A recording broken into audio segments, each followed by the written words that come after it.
Hey everyone, the doomsday clock has just ticked, and this time, the target is your wallet and the national security of the United States. While you were going about your day today, the price of a gallon of gasoline went up again, and the reason is a small island of just 20 square kilometers in the Persian Gulf that you've probably never heard of, Kharg Island. Kharg isn't just an oil terminal, it's the center of gravity of the entire global energy market. The Iranian regime knows that if Kharg falls, their economy dies. That's why Teheran has just activated the Scorched Earth protocol. They've mined the surrounding waters and planted explosives throughout the island's infrastructure. They're not just defending Kharg against the US Navy, they're threatening to blow it up and plunge the world economy into an unprecedented abyss. Today, we're going to analyze why the battle for Kharg is the most dangerous chess game in recent American history and what it means for your cost of living and for our soldiers. For the Pentagon, Kharg Island is the ultimate high-risk, high-reward target. It exports 90% of Iran's oil, directly funding the Revolutionary Guard and its allies. Capturing it would be checkmate for the regime. That's why President Trump ordered the deployment of 2,500 Marines and the largest amphibious assault fleet sent to the Gulf since 1991. But the American public needs to know the real cost. We are not facing a fight on the open sea. The Iranian Navy, unable to directly confront our aircraft carriers, has turned the approach to Kharg into a suicidal minefield.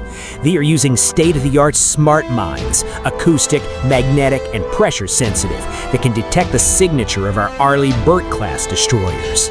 An invasion means that American ships can be torn apart by silent assassins beneath the waves before a single Marine even sets foot on the island. The risk of losing hundreds of American sailors in minutes is a tactical nightmare that keeps the Joint Chiefs of Staff awake at night.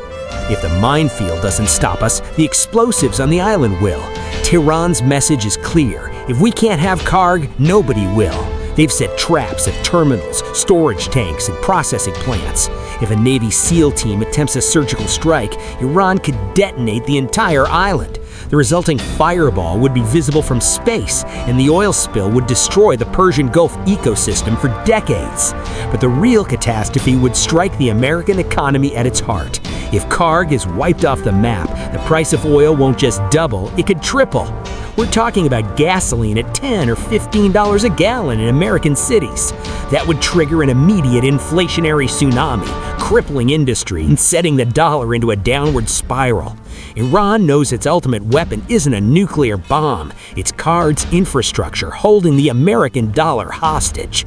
The United States government now faces an impossible ultimatum. The Operation Epic Fury air campaign has already begun to weaken Iranian defenses, but a full ground occupation of Kharg may be the only way to secure the global energy supply.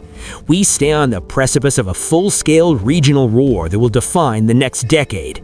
The U.S. military is ready, the Marines are loading their equipment, and the aircraft carriers are in position. But as we stand on the edge of the abyss, we need to ask, is the price of taking this island worth the American lives that will be lost and the economic devastation it will cause at home? Tehran has made its move. Now, America, it's our turn to watch the board. This is not an exercise. What happens in Kharg today will decide whether you can afford to fill your car tomorrow. The question is simple. Do you support a Marine ground invasion to secure our economy? Or is the risk to American lives too high? Write your tactical analysis in the comments. I read them all. If you want the unfiltered truth that the mainstream media is afraid to show, subscribe now and turn on notifications. Time is running out. Stay tuned for the next bulletin.